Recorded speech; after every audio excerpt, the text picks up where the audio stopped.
Hi, everyone. Thank you for joining us right here on KREM 2 News at noon. I'm Laura Papetti. You out now! You out now! Let's go! Breaking news into the KREM 2 newsroom at this noon hour. We have confirmed that the woman dragged from a Coeur d'Alene town hall has hired a lawyer. Dr. Teresa Borenpol was forcibly removed from the Kootenai County Republican Central Committee town hall meeting on February 22nd. The lawyer, Wendy Olson, has confirmed that she has been hired by Dr. Borenpol. Olson says she has no further comments at this time and couldn't say what kind of case may follow. Also, Spokane police officers reporting a stabbing in downtown on Washington Street near 2nd Avenue this morning. Police told KREM 2 that a person was stabbed in their own room at the Downtowner Motel. Police arrested the suspect on charges of second-degree attempted murder. We don't know the relationship, if any, between the suspect and victim. The victim was taken to the hospital, we're told, with serious life-threatening injuries. Authorities say there is no ongoing threat to the public. A Washington State trooper is in custody today after being arrested for a deadly DUI crash in eastern Washington. It happened Saturday night along State Route 240 near Richland. Authorities say a motorcyclist was hit and killed. Richland police then arrested Trooper Sarah Clayson. The trooper was off duty at the time of the crash. She was arrested for vehicular homicide and suspicion of DUI. She is a public information officer for District 3, which covers southeastern Washington. WSP did release a statement about the incident, saying in part, quote, "We are reminded in times like these that law enforcement officers are not immune from tragedy nor from personal accountability." Richland police are investigating to avoid a conflict of interest. An earthquake struck in the water surrounding the San Juan Islands early this morning. The 4.5 magnitude earthquake hit it at 5:02 a.m. just off of Orcas Island. According to the United States Geological Survey, it was one of the region's largest earthquakes since 2019. This is according from data from the Pacific Northwest Seismic Network. All right. It is just a few minutes past noon right now. We're going to head outside. That's where we'll find meteorologist Thomas Patrick. Thomas, what a beautiful weekend. Woke up to a little bit of rain this morning. So now what can we expect for the start of the work week? Yeah, the start of this work week, a little bit more cloud cover out here, so our temperatures are just going to be a shade cooler compared to this weekend, where Saturday we got into the 60s.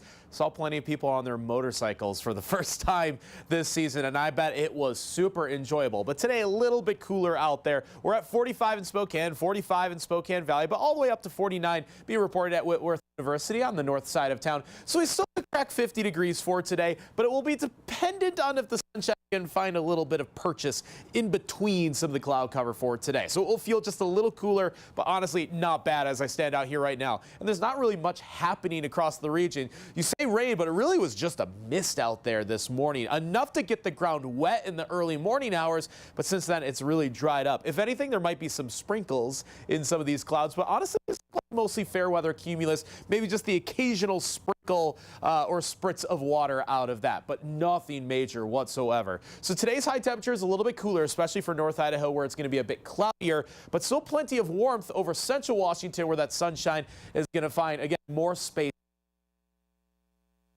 Looking at for this Monday, I will say rain chances a little higher for tomorrow, so we'll cover when that's going to be most likely and still how mild we're looking for this first week of March. All right, my friend, thank you. Today, drivers in Post Falls will see some major changes along I-90 and State Highway 41, the interchange there. Here's what the Idaho Department of Transportation wants you to know. The westbound off-ramp will close for construction, and that means traffic will be detoured to the Celti's Way interchange at exit 6. Temporary signals in place at Celti's Way to handle the detour traffic. Leaving the interstate will be there. The off-ramp will be closed through next fall. All right.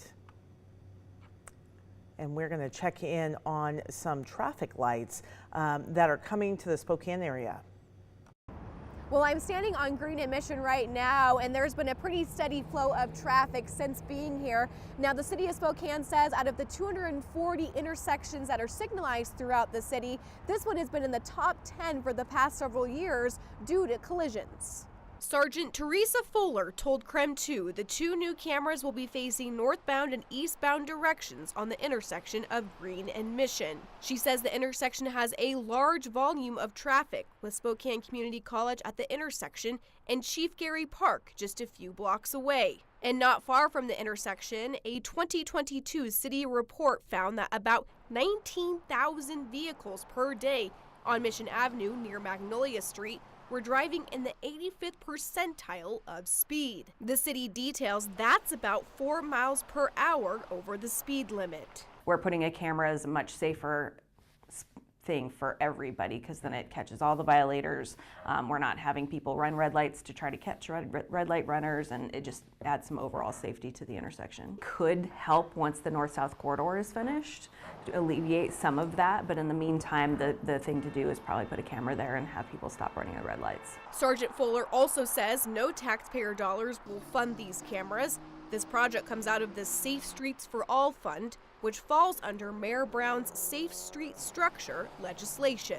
Police officials also note that traffic light camera tickets are $145 per ticket, and they do not get reported on a driver's official driving record. And if you're concerned about traffic speed in your neighborhood, you can now give your own feedback. The City of Spokane's mobile speed feedback program is open through April 14th.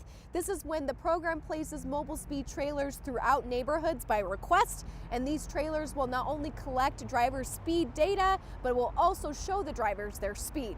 I'm reporting from Green and Mission intersection, Regan Gallo, KREM 2 News.